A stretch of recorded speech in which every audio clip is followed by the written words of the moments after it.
E aí, pessoas, beleza? Bom dia, boa tarde, boa noite, tudo em paz? Onde você estiver nesse mundão de Deus aí, onde você estiver, né? Onde você estiver nesse planeta, tudo em paz, tudo beleza, tudo lindo, maravilhoso. Como é que estão as coisas nesse ano de 2023? Tranquilo? Beleza? Ó, pra quem não me conhece, eu sou o Paulo do canal Paulo Darwin 1970. Mais uma vez estou aqui para fazer uma resenha de um bom livro aqui. Estamos aqui mais uma vez, né? Agradecendo a você que está aí, né? Mais uma vez, muito obrigado por você estar assistindo esse vídeo, muito obrigado mesmo. Agradecendo também a Deus, né? Porque sem Deus nós não podemos fazer rigorosamente nada. Estamos aqui pela graça de Deus, única e exclusiva, exclusivamente por Deus, beleza? Então curte o vídeo aí, ó. Se inscreve no canal, tá aí o meu Instagram, né? @paulodarwin1970, meu Instagram, @paulodarwin1970. Se você quiser ajudar o canal, tá aqui, ó, 988-290-767-91, é o Instagram do Paulo, beleza? Então a gente vai voltar já já, vai começar aqui os trabalhos aqui já já de resenha, tranquilo? Então volte aí, depois de passar os reclames, você continue com a gente, beleza? Valeu, até já já!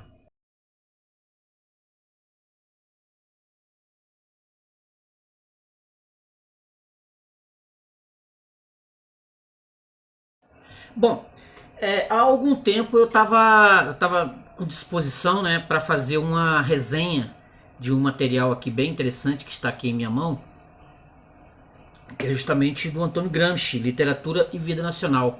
Esse livro aqui. Você nunca ouviu falar em Gramsci? Gramsci foi um ensaísta, um filósofo, um historiador, foi um agitador cultural, foi um político, né, criador do Partido Comunista Italiano em 1924. Criador do partido, que foi preso pelo Mussolini, pelo fascismo mussoliniano, vou dizer assim, né? Por volta de 1900 da década de 20, ele foi preso, ficou 8 anos preso no cárcere italiano, preso, e morreu em 1937, se eu não estou enganado, com 46 anos. E nessa prisão, né, que ele estava, ele era, como eu disse, ele era um ensaísta. Ele já vinha escrevendo há bastante tempo sobre filosofia, cultura, as formas de dominação, né, a forma de hegemonia cultural, né, que no passado a ideia de hegemonia cultural era só de hegemonia, né, a ideia de hegemonia era só por meio do exército, mas passou-se a pensar a questão da hegemonia principalmente por conta da dominação cultural, né, que é o Gramsci, é o grande pensador desse aspecto, né, de você dominar as mentes das pessoas por meio da cultura. Então ele vai trazer nesse livro aqui, Literatura e Vida Nacional, publicado pela Civilização Brasileira, que foi das primeiras a trazer a obra do Gramsci para o Brasil, traduzir, né, o material do Gramsci, que é muita coisa. São Cadernos do Cárcere, de 1966, o Concepção Dialética da História, de 1966 também. Tem Maquiavel e o Estado Moderno, 1968. Tem Os Intelectuais e a Organização de Cultura, de 68. E esse aqui é Literatura e Vida Nacional, Hegemonia Cultural. Quer dizer, esse material aqui, esse Literatura e Vida Nacional, ele é uma espécie de continuação do Literatura e Vida Nacional. Esse material foi publicado na década de 60 no Brasil. Hoje tem, né, outros materiais do Gramsci, outras traduções do Gramsci, né, mas a mais clássica que eu conheço, que eu tive o contato, foi exatamente essa aqui da Civilização Brasileira, uma editora dos anos 60, que eu não sei dizer para vocês se continuou por aí, mas aqui era não vou lembrar o nome do editor aqui, que era marxista. Então ele trouxe as obras completas do Gramsci para o Brasil, e é exatamente esses materiais aqui. E eu pretendo futuramente, se Deus quiser, né, eu primeiro vou fazer uma resenha desse livro aqui. Eu quero fazer uma resenha de alguns pontos do livro, né, dividir em capítulos, que eu acho que isso vale, porque nós somos bem pobres, nós somos bem pobres do estudo do Gramsci. As pessoas nem sabem, as pessoas por aí nem sabem o quanto elas estão bem dominadas pelo pensamento gramsciano, e como a cultura ela foi completamente tomada, né? Poucos falam disso. O Olavo falou bastante disso, mas se você pega esse livro aqui e mostra para a pessoa no meio da rua, ela não faz ideia quem foi Antônio Gramsci, qual é a relevância dele justamente para o Brasil hoje, nesse momento. O Gramsci, né, nasceu em 1891, morreu em 1937, como eu falei, com 46 anos. Então ele já começa aqui, ó, dos Cadernos do Cárcere. Esse material aqui faz parte dos cadernos do cárcere do Gramsci, quando ele estava preso. Então, ele vai falar de cultura e filosofia. Antes, ele já escrevia sobre isso. Ele já escrevia sobre isso nas revistas italianas. Ele, aqui mesmo, nesse livro, tem vários textos dele que são justamente passados quando ele escrevia para as revistas. Então, ele vai fazer análises da literatura em geral, mas ele não vai pensar numa análise de forma, né, básica, resenhística, como o Otto Maria Carpo, que inclusive foi um dos primeiros a falar do Gramsci no Brasil, trazer Gramsci no Brasil nos anos 50, quando ele, na História da Literatura Ocidental, ele vai citar o Gramsci. Olha que doido. Foi o primeiro. Antes disso, entre esses 1937 até a década de 60, praticamente o Brasil tava, os marxistas, o pessoal da esquerda, tava em outras, né? Leninismo, trotskismo, mas o Gramsci mesmo não era assunto da galera. Não era. Entendeu? Não era assunto da galera. Assim, dominação cultural. Eles vão começar a trabalhar exatamente com esse material aqui no Brasil. A partir desse material quando houver uma ruptura, né, a partir de 64, quando os esquerdistas, uns, né, passarem a estudar o Gramsci, e os outros forem para a guerrilha, os bucha de canhão, né, que vão para a guerrilha, vão morrer na guerrilha, enquanto os marxistas, os esquerdistas vão estar vão passar a década de 70. Essa edição aqui é de 78, essa edição aqui. Vão passar estudando Gramsci em casa, entendeu? Para quando o governo militar cair, o que aconteceu em 85, mas já a partir da anistia, né, de 79, quando o governo não existir mais o governo militar, aí o processo dominatório vai vir de lá, né, de 85, para esse momento que nós estamos vivendo. Entendeu? A chamada intelectualidade brasileira, ela vai consumir bastante o Antônio Gramsci, e vai fazer vai estruturar o nosso sistema a ponto de tudo, né? Isso vem de fora também, né? Vem aquilo que a nova era, né? Nos anos 60, a nova era, e então o pessoal já vai estar preparadinho com o material já em mão, do Gramsci, para poder fazer o processo dominatório mental das pessoas que está aí, né, na nossa existência. Então esse livro aqui, ele é uma tradução do... Como é que é o tradutor aqui? Deixa eu pegar aqui o nome dele aqui. Carlos Nelson Coutinho, provavelmente deve ter outras mais recentes, tá? Se você é interessado em estudar o Gramsci e compreender o nosso sistema, como estamos, deve ter traduções mais recentes. Inclusive eu fiz comparação aqui de alguma tradução aqui que eu peguei. Não foi muito, assim, deu uma certa... complicada, mas a tradução do Carlos Nelson Coutinho. E essa tradução não reproduz inteiramente o texto da edição original, ela vai ser uma edição mais resumida. Foram suprimidas algumas notas de interesse puramente italiano, particularmente na segunda parte, as crônicas teatrais. As notas de pé de página, aí vai falar que o Gramsci tem umas notinhas de pé de página que são da tradução e outras do Gramsci. Ele vai começar exatamente dos cadernos do cárcere, a primeira parte, né? Esse é o primeiro momento nosso aqui. Ele vai fazer nesse primeiro momento, vai iniciar falando da crítica literária italiana, né?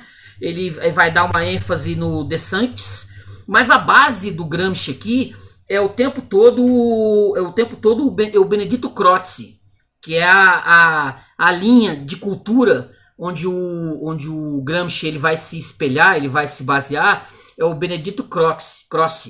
Que ele vai se espelhar no que o Croce, um filósofo italiano, já tinha escrito no passado. Dali vai ser a base de onde ele vai seguir, né? Ele vai fazer uma crítica literária, vai pegar o Pirandello, vai pegar o Dante Alighieri, ele vai pegar o 10º canto da Divina Comédia, vai fazer uma análise. Eu não vou dizer para vocês que o material aqui ele é desprovido de interesse, não. Ele é muito bem escrito, o sujeito escrevia muito bem. Não há você assim, o preconceito, né? Vou pegar o Gramsci com preconceito, não. Uma coisa é você pegar um texto e lê-lo. Você vai ter que ler. Você vai ser desprovido de preconceito. É muito interessante que você faça isso.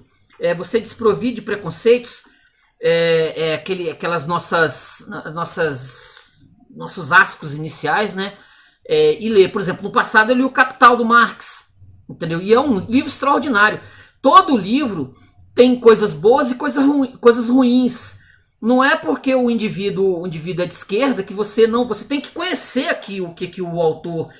Por que estamos nessa draga que nós estamos? Você tem que conhecer. Você não pode fugir do Gramsci e se isolar na sua bolha. Não, você tem que ler, você tem que estudar. Tem que ler o Capital, tem que ler Trotsky, tem que ler Lenin, tem que pegar esse material. É bom ou ruim, você tem que conhecer o seu inimigo, para dizer assim, né? E foi isso que eu pensei quando eu peguei aqui o livro. Então ele vai começar exatamente, ele vai fazer uma crítica, né? Arte e cultura. Ele vai usar exatamente esse De Sanctis, né? Ele vai começar com esse De Sanctis, que ele vai fazer uma comparação com o Croce, esse Benedito Croce, aqui, ó. Um juízo de fé, um juízo de De Sanctis, ó, o De Sanctis falando entre aspas. Falta a fibra porque falta a fé. E falta a fé porque falta uma cultura. Mas o que significa cultura, nesse caso, significa indubitavelmente uma coerente, unitária e nacionalmente difundida concepção da vida e do homem, uma religião laica, uma filosofia que tenha se transformado precisamente em cultura, isso é, que tenha gerado uma ética, um modo de viver, uma conduta civil e individual. Para isso era necessário, antes de mais nada, a unificação da classe culta.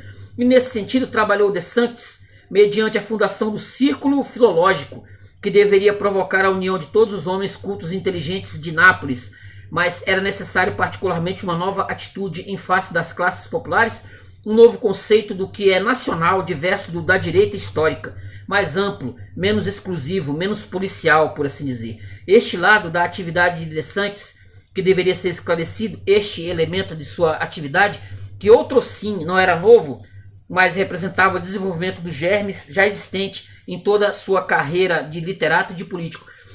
Quer dizer, você tem que trazer a cultura. Você não pode ficar só na política. Você tem que entrar em todos os ramos todos os ramos do Estado. Você tem que ter o intelectual sob controle. Você tem que escrever os livros. Você tem que fazer crítica literária de esquerda. Você tem que fazer filmes de esquerda. Você tem que fazer séries de televisão de esquerda. Progressista, né, como se diz hoje. Você tem que adentrar todo esse cenário. Você não pode ficar só, como fizeram os militares no Brasil, só na questão política e entregar a cultura para o pessoal da esquerda, como aconteceu nos anos 60 e 70. Você tem que ter um controle sobre isso. E ele vai explicar, ele vai fazer essa análise do que é interessante a longo prazo se fazer. É algo que você leva muito tempo. Muito tempo. Você não começa do dia para a noite. Você não começa do dia para a noite engendrando uma dominação cultural estatal do Estado por inteiro, se você não fizer todo o trabalho de casa, de passar anos estudando. Anos e anos e anos estudando os caras. Estudando as peças de teatro, as músicas. Porque esse pessoal... lá na frente vão ser eles que vão escrever músicas, vão fazer filmes, vão escrever livros, e que as pessoas, o povão vai consumir. É isso que o Gramsci vai dizer o tempo todo. Ó, aqui, né? 2 escritores podem expressar o mesmo momento histórico social, mas um pode ser artista e o outro simples borra-botas. Esgotar a questão limitando-se a descrever o que ambos representam ou expressam socialmente, isso é, resumindo mais ou menos bem as características de um determinado momento histórico social, significa nem sequer aflorar o problema artístico. Essa descrição pode ser útil e necessária, aliás, ela o é certamente, mas no outro campo, no campo da crítica política, da crítica dos costumes, na luta para destruir e superar determinadas correntes de sentimentos e crenças, determinadas atitudes diante da vida e do mundo. Não é crítica e história da arte e não pode ser apresentada como tal sob pena de confusão e de paralisação ou estagnação dos conceitos científicos. Isso é, precisamente, da não obtenção das finalidades inerentes à luta cultural. Foi o que eu falei, você precisa criar todo esse sistema de hegemonia. Você não vai ficar só assim na ideia de derrubar governos, entendeu?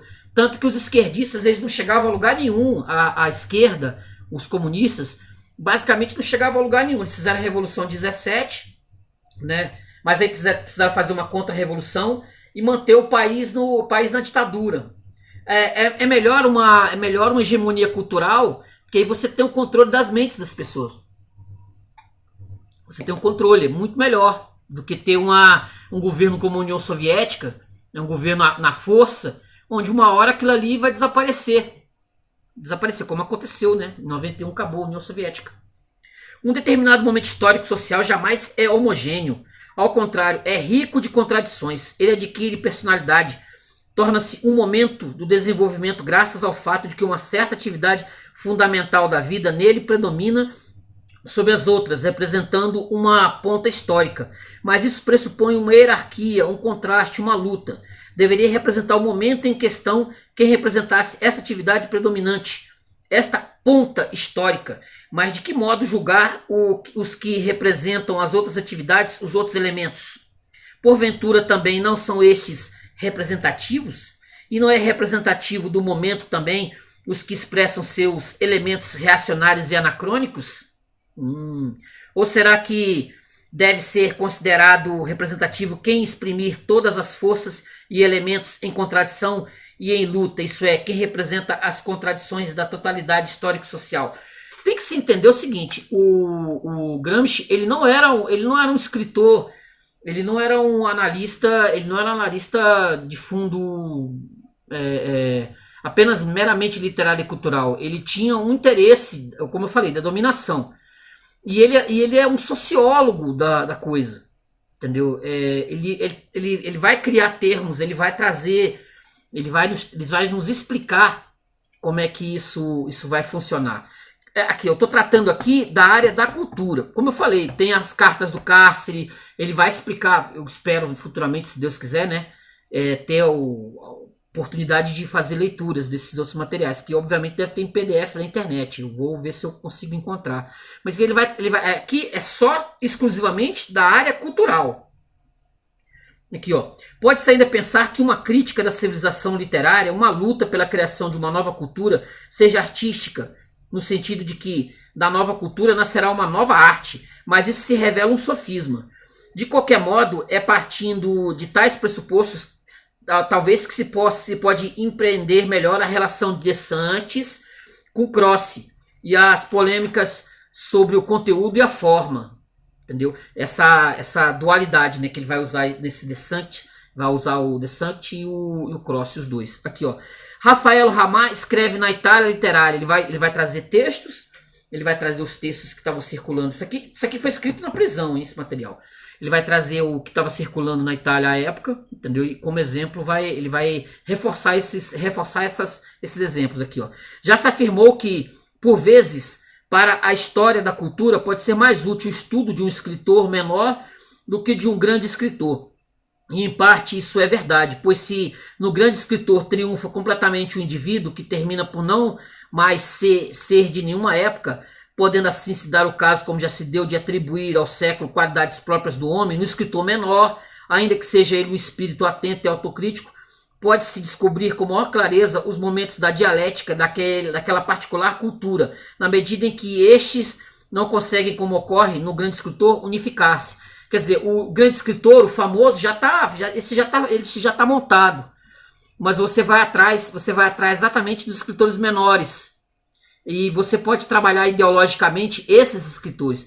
Eu estou dando uma forma para a galera da direita, né? Como você também, porque o nosso queridíssimo Gramsci, ele também serve para explicar como é que você de direita e você conservador pode trabalhar ao longo do tempo, coisa que o Olavo fez, né? O Olavo construiu durante muito tempo. Por isso que eu vejo semelhanças fortes entre o material do Gramsci e guardadas as devidas proporções do Olavo de Carvalho, entendeu? Porque o Olavo não esteve preso, mas o Olavo escreveu durante 20 anos, mais de 20 anos aí sozinho, né? Sozinho, só ele e mais ninguém.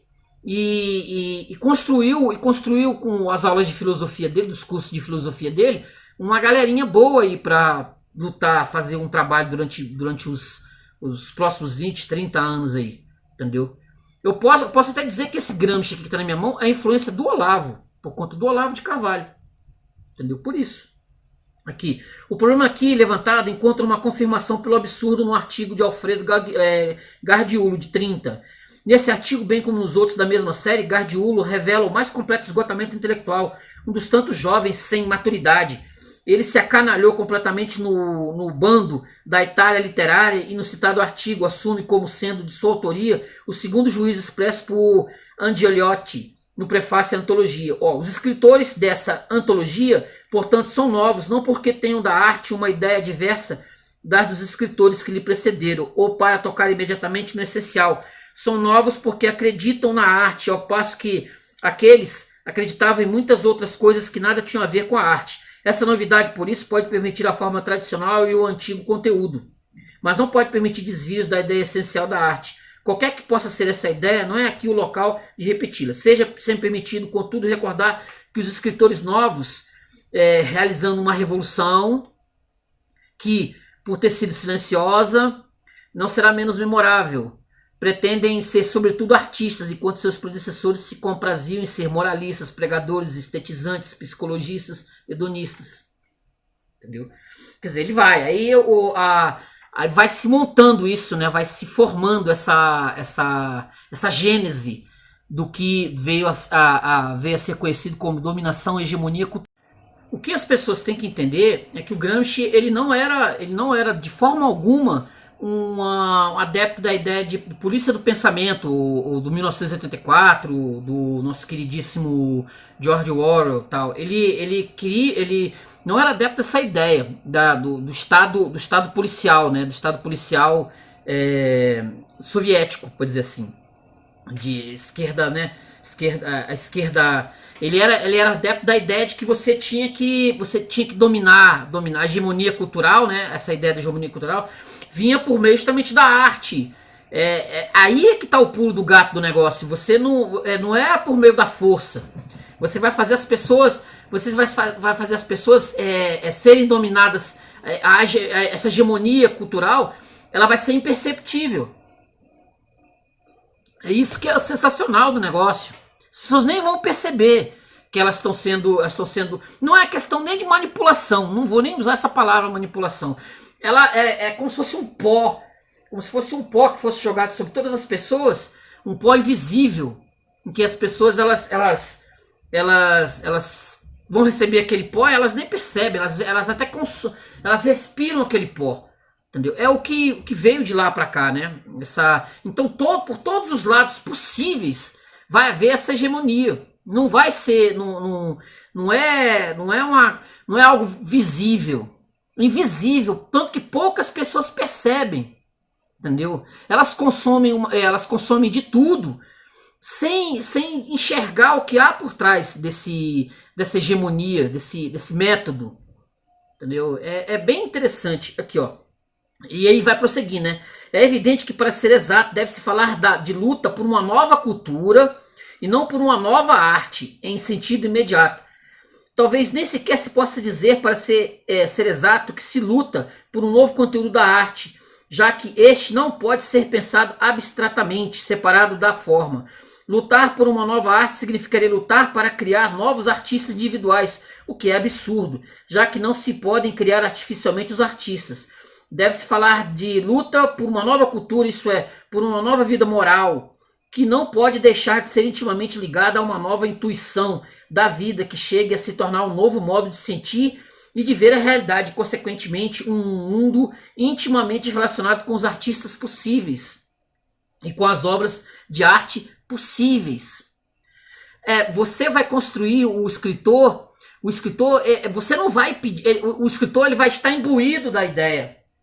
Entendeu? O artista, a arte, ela vai estar imbuída da ideia de, por exemplo, vamos pegar uma série nova, a tal de Velma, entendeu? A tal de Velma que circulou aí, eu não sei como é que tá, eu não assisti, tá? Mas ela é toda, pelo que eu li das pessoas que comentaram, ela é toda engajada. Ela pega um desenho animado dos anos 60, bem infantilizado, que é o Scooby-Doo, né? O Scooby-Doo, você pega esse desenho para os modos de hoje, você coloca todos os elementos possíveis de hegemonia cultural. Você vai pegar quem? As crianças, né? As crianças que vão assistir esse material. Os adultos, aqueles que assistiram o Scooby-Doo nos anos 60 e 70, vão achar horrendo. Vão achar horrendo. Vão consumir o material achando horrendo. Ou só para criticar. Mas as crianças, elas vão absorver aquele conteúdo ali. Por exemplo, vai ter beijo lésbico. Tem beijo lésbico da Velma com a Daphne. Tem o Salsicha. E parece Salsicha fuma maconha. Tem a outra lá, a própria Velma, ela é traficante de drogas. Imagina as crianças vendo isso. Entendeu? Você que é pai aí, você que é um pai que tá no churrasco, só tá no churrasco, tá rodando os streamings aí. Você que é um pai no churrasco, etc, tomando sua cerveja, não tá sabendo o que o seu filho anda assistindo? Seu filho pequeno? Entendeu? Isso vai montá-lo pro futuro, ao longo do tempo. Entendeu? E vai construir a base do que é esse indivíduo ao longo do tempo. Entendeu? Eu lembro do que eu assistia quando eu era criança, até hoje. Você provavelmente que está me assistindo, provavelmente também. Bem certo disso. Aqui, ó. O fato de que não se possa criar artificialmente artistas individuais, portanto, não significa que o novo mundo cultural pelo qual se luta, provocando paixões e calor de humanidade, não provoque necessariamente novos artistas. Ou seja, não se pode afirmar que fulano ou beltrano se tornarão artistas, mas pode-se dizer que nascerão novos artistas a partir do movimento. Um novo grupo social que entra na vida histórica com postura hegemônica, com uma segurança de si que antes não possuía, não pode deixar de produzir de seu seio personalidades que antes não teriam encontrado forças suficientes para se expressarem completamente num certo sentido. O indivíduo vai estar montado, né? Entendeu? O indivíduo vai estar pronto. Aí ele vai criar a arte. Ele vai acreditar na arte que ele está criando. Aquela arte ela já diz respeito, ela já está pronta. Ele o artista, o indivíduo que vai escrever um roteiro de um filme. Ele não vai escrever nada que não seja exatamente encaminhado a quem ter essa poça de cima. Entendeu? Por essa hegemonia cultural. Simples assim. Agora, aí ele vai explicar aqui sobre a arte, né? A arte educativa. Olha aqui, ó. A arte é educativa enquanto arte, mas não enquanto arte educativa. Porque nesse caso ela é nada e o nada não pode educar. Aí, né, o mero quadro não educa ninguém, que ele vai falar aqui também, né? A arte, para ser arte, essa tem que ser uma arte real, participar da realidade. Ela tem que estar inserida dentro do contexto das pessoas, sem que as pessoas percebam. Se você forçar alguma coisa, uma pessoa a algo, ela provavelmente não vai querer fazer. Forçado não vai. Mas ela vai ser invisível. O indivíduo vai fazer porque ele tem crença naquilo ali. Ele acredita. É como a construção das pirâmides ou das catedrais na Idade Média. A fé levava as pessoas, a fé no faraó ou a fé em Deus, levava as pessoas a fazer aqueles milagres, a construir aquelas construções infinitas. Eles acreditavam naquilo. O indivíduo que está fazendo um filme engajado, ele acredita que aquilo ali realmente é revolucionário, que vai mudar a sociedade. E isso acontece aos quilos hoje em dia. Aqui, ó. Mas uma realidade moral de preferência a outra. Do mesmo modo, aquele que deseja que um espelho reflita, não uma pessoa feia, mas uma bonita, não deseja um espelho diverso daquele que tem diante de si, mas sim uma pessoa diversa. Isso é do Benedito Croce, tá? Esse é o Croce que está falando aqui, ó. Poesia não gera poesia. A partogênese não existe. É necessária a intervenção do elemento masculino do que é real, passional, prático, moral. Os mais autocríticos de poesia aconselham nesse caso a não recorrer a receitas literárias, mas sim, como eles dizem, a refazer o homem. Refeito o homem, refrescado o espírito, surgido uma nova vida afetiva, dela surgirá, se surgir, uma nova poesia. A literatura não gera literatura. Isso é, as ideologias não geram ideologias. As superestruturas não geram superestruturas, senão como herança de inércia e passividade.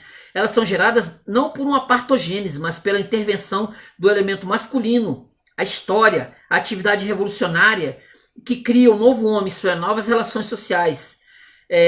Exatamente nesse ponto, cara. Você forma, as igrejas também, elas sabem disso, então elas formam pessoas, né, desde a infância, dentro do culto evangélico, conhecer Deus, Jesus, Cristo. Elas sabem disso, as igrejas sabem disso, que você vai formar um homem na infância, a base. Eles sabiam disso também, entendeu? O Gramsci tinha essa ideia. Você só vai formar um ser humano, uma mentalidade baseada na infância. Você não vai conseguir fazer isso com ele já adulto, já montado, Por isso que milhares de pessoas estão aí socialistas, né? Elas nem sabem que são hoje em dia. Elas nem sabem o processo disso. De jeito nenhum. Aqui, ó.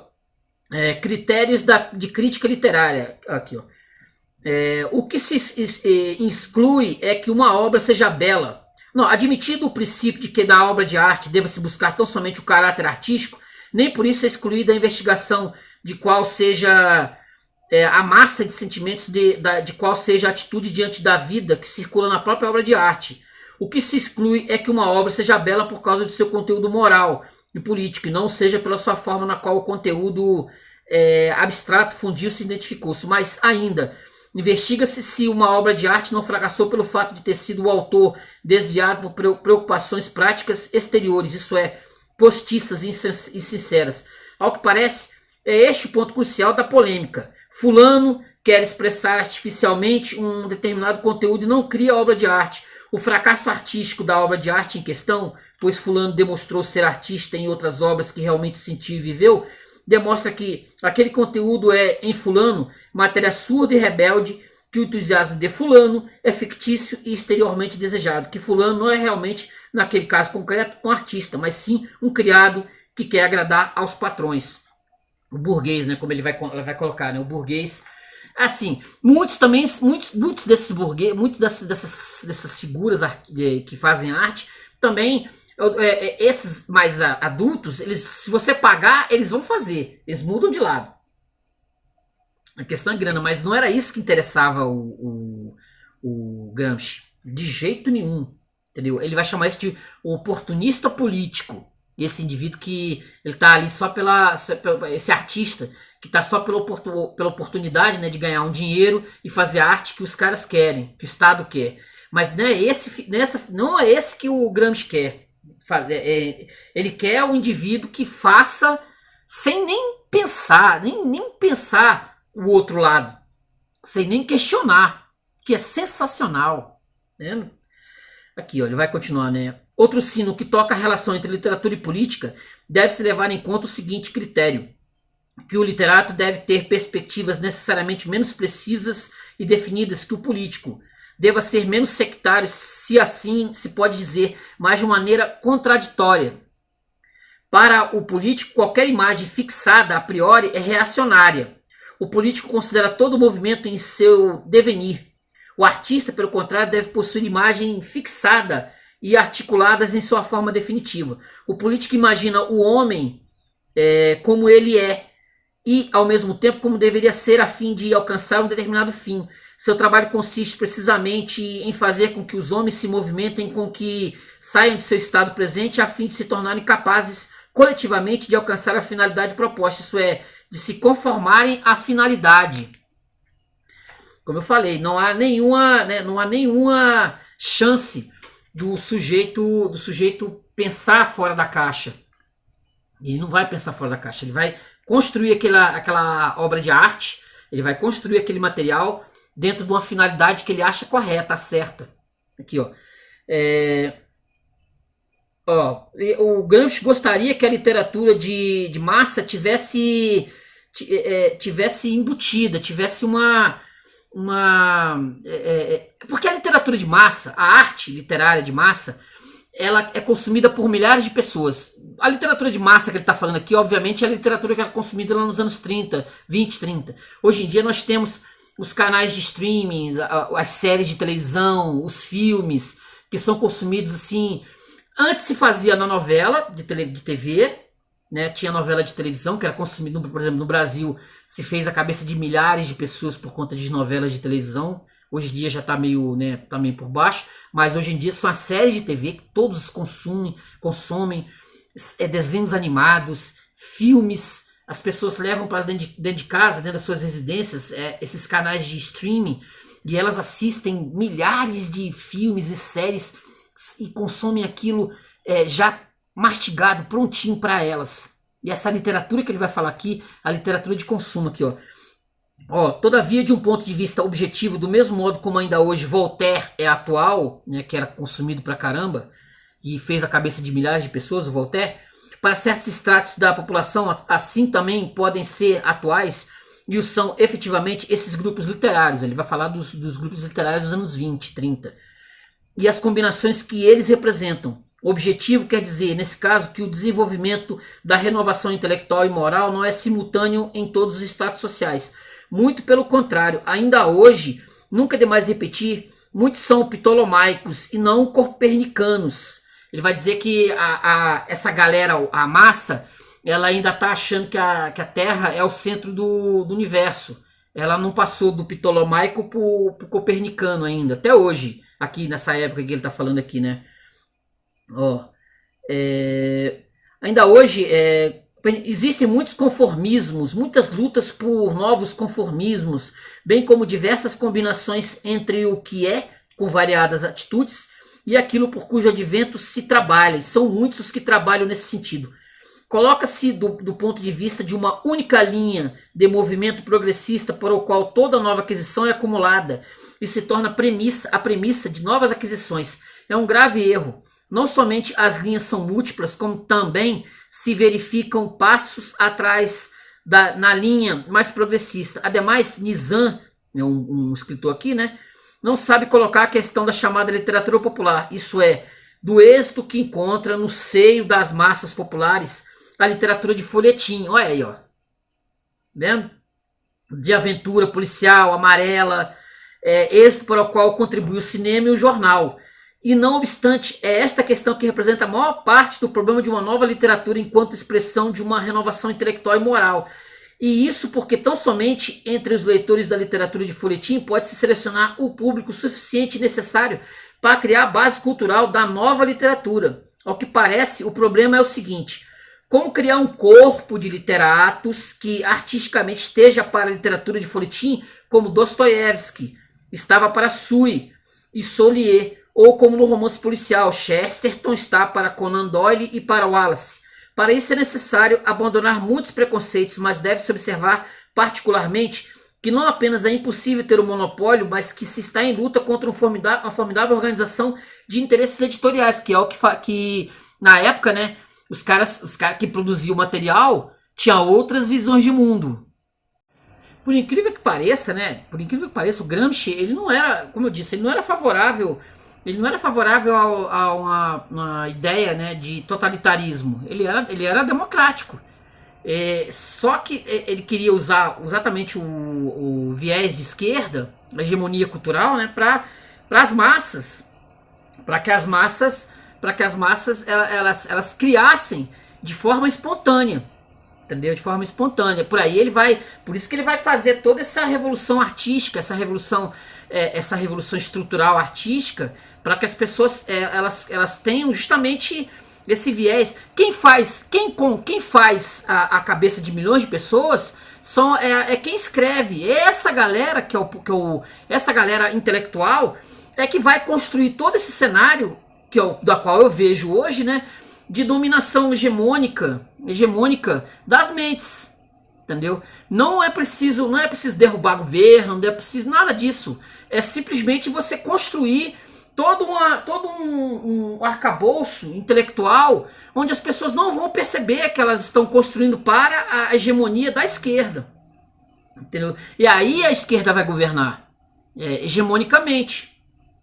E aí onde é que vai entrar isso? Exatamente as figuras de ponta. Você não desvaloriza o intelectual, você constrói esse intelectual para que ele produza, é ele que vai produzir esse material para as massas. Sensacional. Aqui, a vida dos camponeses ocupa um espaço maior na literatura, mas também nesse caso não como trabalho e fadiga, e sim dos camponeses como folclore, como pitorescos representantes de costumes e sentimentos curiosos e bizarros. Por isso a camponesa, ainda ter mais espaço com seus problemas sexuais em seu aspecto mais exterior e romântico, bem como pelo fato de que a mulher, com sua beleza, pode mais facilmente elevar-se às camadas sociais superiores. Ó, o trabalho do empregado é fonte inesgotável de comicidade. Em cada empregado você vê ali o sujeito se identifica, né, no empregado, o caboclo o indivíduo das ruas, ele se identifica. Você tem que construir, você vai construindo com aqueles que se identificam. Um trabalho intelectual ocupa pouco espaço ou é apresentado em sua expressão de heroísmo, que é o que acontece nessa época aqui nas literaturas de massa, né? Os super-heróis, etc. Entendeu? E de super-humano, humanismo, com o efeito cômico que os escritores medíocres representam gênios de sua própria estatura. Ora, como todos os homens sabem, um homem inteligente pode fingir ser nécio, mas um nécio não pode fingir ser inteligente.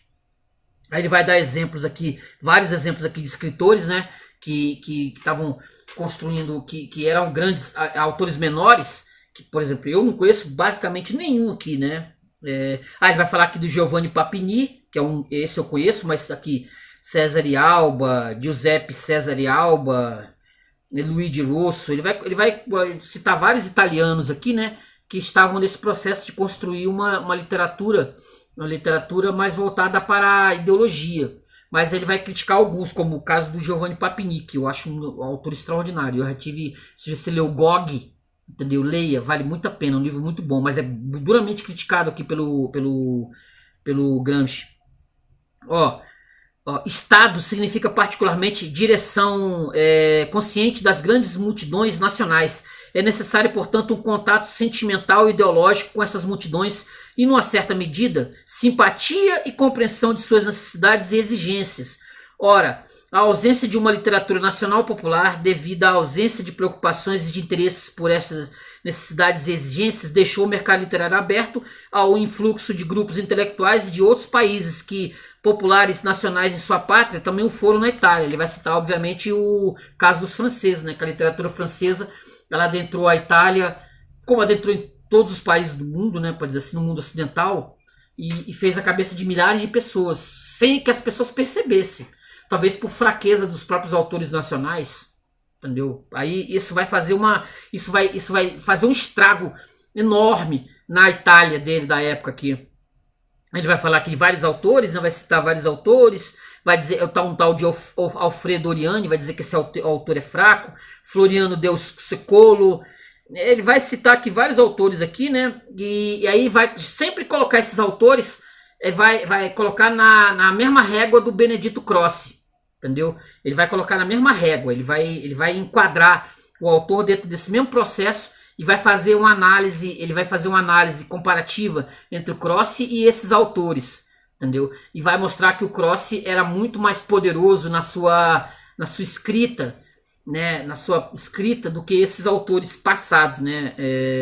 Aí vai falar justamente dessa crítica, né, desses indivíduos, a crítica escrita por esses indivíduos que, colocado na mesma régua do Benedetto Croce, não valia um chiclete, valia nada, entendeu? Ele vai falar aqui várias a estética crociana, né? Vai dizer aqui, o padre Bretziani, a literatura bretzianesca torna-se predominante. A psicologia que procedeu uma tal manifestação intelectual é uma psicologia criada pelo pânico, por um medo cósmico de forças demoníacas, porque esse aqui esse padre Bretziani é um escritor, eu obviamente não conheço, mas é um escritor que usa muito bem a ideia religiosa, da qual as massas, né, elas estão imbuídas, elas entendem, né, elas compreendem os signos desse padre, entendeu? Ele vai falar bastante sobre isso, né? Vai falar que tem um texto dele chamado Judeu de Verona, que esse texto que as massas vão consumir aos quilos, né? Ele vai continuar, aqui, para sustentar a observação de que o elemento artístico de uma obra, excetuada raras ocasiões, veremos quais, não pode ser experimentado na primeira leitura, nem sequer pelas... Isso é sensacional. Um livro, você precisa de leituras e releituras, né? Você nunca pega ele de primeira, Você vai precisar de, ele vai explicar aqui que você precisa de leituras e releituras para você dominar aquele assunto, você ter aquele assunto sob domínio. Por exemplo, as pessoas falam, as pessoas elas tendem a falar sem o domínio do assunto por completo, esgotar o assunto. Por exemplo, vamos dizer assim, a psicologia, igual eu vejo muitos por aí, falando de psicologia sem ter um domínio, sem ter o domínio literário, né, daquilo que já se escreveu sobre psicologia aos quilos. As pessoas, elas muitas vezes elas enrolam, elas embromam, mas elas não dão o conteúdo correto porque elas não conhecem com afinco aquilo ali. Aqui, ó. Para sustentar a observação de que o elemento artístico de uma obra, excetuada raras exceções, veremos quais, não pode ser experimentada na primeira leitura, nem sequer pelos grandes especialistas como De Santis. A primeira leitura fornece apenas a possibilidade de introdução no mundo cultural e sentimental do escritor. E mesmo isso nem sempre é verdadeiro, particularmente no caso dos escritores não contemporâneos, cujo mundo cultural e sentimental é diverso do atual. Imagina você ter a Divina Comédia em mão. Você ter acesso à Divina Comédia. Aqui, ó. Você ter esse... Imagina quantas leituras você para dominar isso aqui, né? Quantas leituras você precisa, na real, para você ter uma ideia do que o Dante estava querendo dizer aqui. Você acha que uma leitura disso aqui vai resolver o seu problema? Não vai. Não vai. Entendeu? Para você ter o domínio do assunto, você precisa ter o domínio do assunto. E muitas vezes nós apenas passamos a vista sobre algo e aquilo não é absorvido por nós. A ideia é que você tenha um domínio sobre aquilo para que você possa explanar, para você poder falar por aí. Porque nós temos filósofos de botequim aos quilos. Os próprios marxistas mesmo, eles não dominam o assunto. Eles muitas vezes, muitos que eu conheci nem tinham lido o Capital do Marx. Eles só pegaram de orelha as coisas. Passam reto. Mas a obra de arte contém ainda outros elementos historicistas, além do mundo cultural e sentimental determinado. Uma delas é a linguagem entendida não apenas como expressão puramente verbal, tal como pode ser fotografada numa certa época e lugar pela gramática, mas como um conjunto de imagens e de modos de expressar-se que não fazem parte da gramática. Do ponto de vista cultural histórico, porém, existe uma grande diferença entre a expressão linguística da palavra escrita e falada e a expressão linguística das outras artes. A linguagem literária é estreitamente ligada à vida das multidões nacionais e desenvolve-se lentamente apenas molecularmente, se pode afirmar que todo grupo social tem uma língua própria. Deve-se todavia notar, salvo raras exceções, que entre a língua popular e a das classes cultas há uma contínua aderência e um contínuo intercâmbio. Você vai ver o povão falando, né? Você vai encontrar o que se vem do povão, né? Que é a base, né? E muitas vezes o intelectual ele vai lá no povão para poder pegar, né? O João Guimarães Rosa. Né, o João Guimarães Rosa, Grande Sertão Veredas, ele foi lá no interior do Agreste, foi lá no interior de Minas Gerais, atrás do jagunço mineiro, e trazer para a cultura expressões que eram usadas lá junto com os peões de boi, de vaca, de cavalo. Ele trouxe de lá para a cultura, né, para a cultura nacional, para a literatura, expressões que estavam lá no meio do mato, lá que muitas vezes não chegava a nós. Hoje é grande literatura, hoje está aí, né? Aí ele vai falar de Wagner, como Wagner, né, foi buscar no povão, né, expressões que foram depois para suas óperas, entendeu? Ele vai falar, né, da fala confusa, o neolalismo. Eu até fui buscar se tinha, eu não encontrei essa expressão nos dicionários aqui em português, né? Mas o neolalismo, na fala confusa das pessoas, do intelectual, muitas vezes, que não domina o assunto, né? Não domina o assunto, então ele tem uma fala confusa.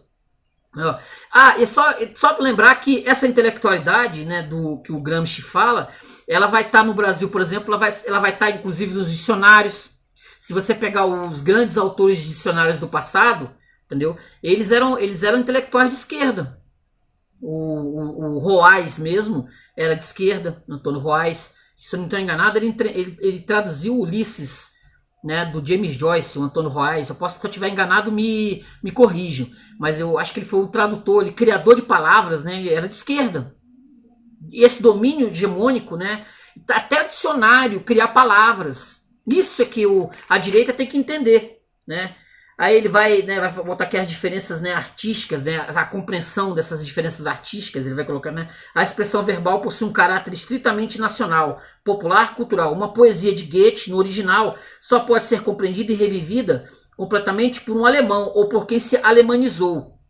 Dante só pode ser compreendido e revivido por um italiano culto, etc. Uma estátua de Michelangelo, já aí qualquer pessoa pode olhar aquilo ali e pode entender. Qualquer pessoa entende uma estátua de Michelangelo, mas algo escrito, pegar aqui a Divina Comédia, ela necessita de arcabouços, né, de arcabouços mentais, de signos, que não são todos que dominam isso aqui. E só para o Gramsci, só o italiano mesmo que domine a língua, ele vai ter um entendimento disso aqui por completo.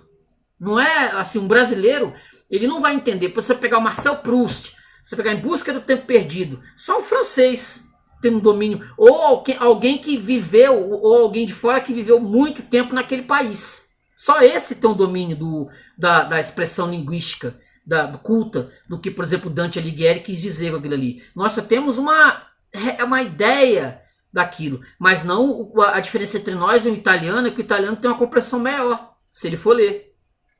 Aí ele vai dizer aqui, né? Aqui, deixa eu ver se tem aqui mais alguma coisa aqui que eu posso tirar, né?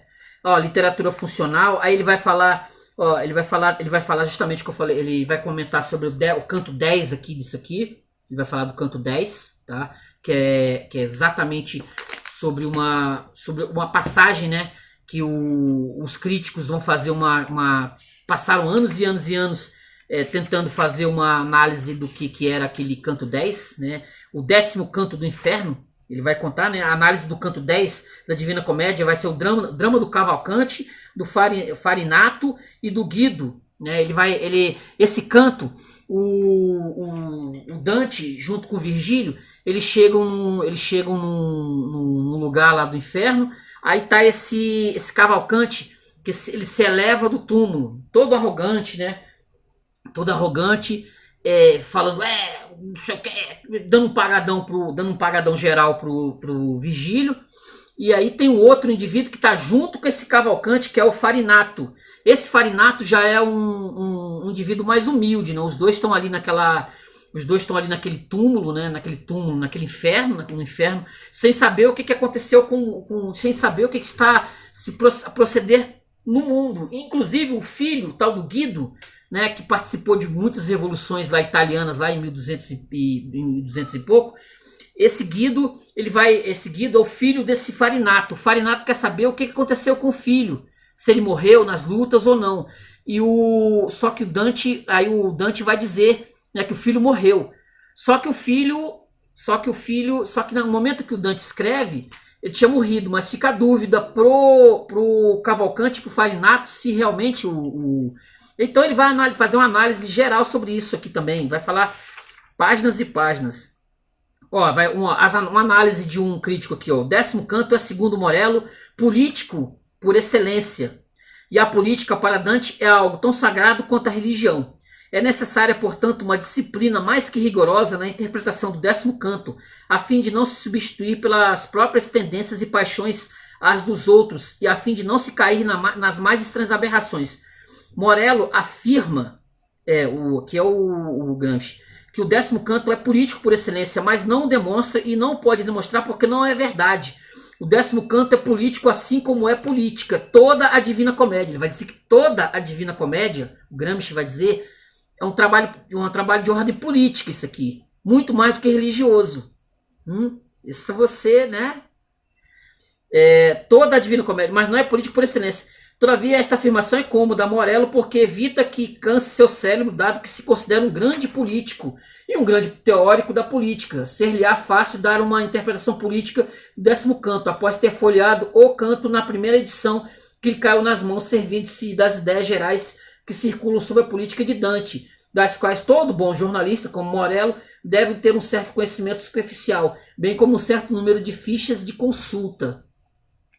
Ele vai fazer uma crítica feroz aqui. Aí ele vai falar do Pirandello, tá? Vai falar do Pirandello, que o Pirandello um escritor extraordinário, né? Italiano, né? Que vai falar do teatro dele, né? Vai falar do Pirandello. O Pirandello é o autor dos 6 personagens em busca de um autor e do falecido Matias Pascal. São os 2 livros que eu tive contato no Brasil. Ele tem uma obra imensa, né? Uma obra imensa. Mas ele foi muito criticado na Itália, né? Teve muitas críticas na Itália, na época que ele era o autor, as peças de teatro dele.